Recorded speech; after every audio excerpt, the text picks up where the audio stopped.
این راضی کردنش مشکل است و من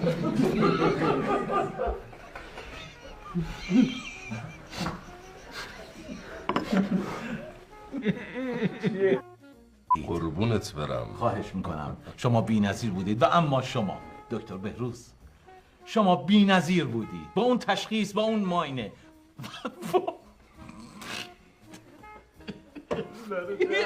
استار زده. اولش یه خنده معمولی است بعد از چیز میتونیم بریم و آی دکتر بهروز چه توی خونمونم میشه.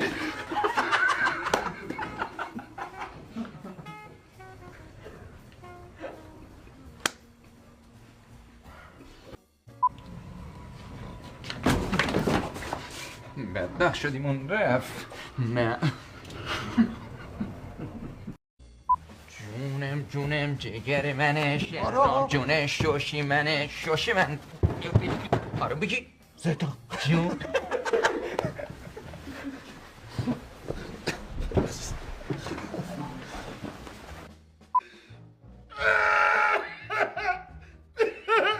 ایب که من واقعا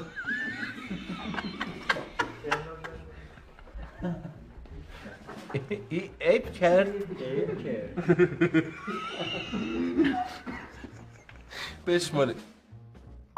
اولین پیوندی آپانسیسی تاریخ.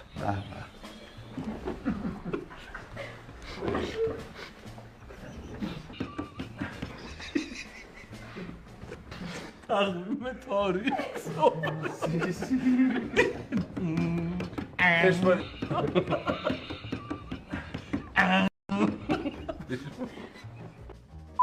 اولین پیوندی آپانسیسی تاریخ.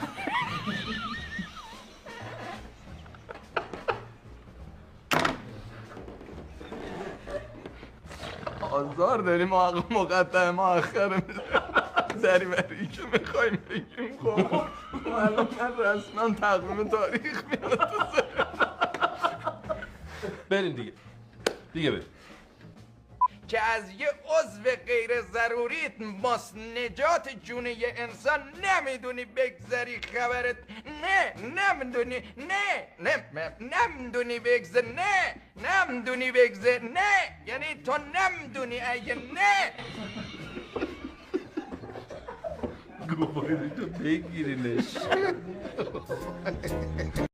حالا موقعشه که بزنیم قدر.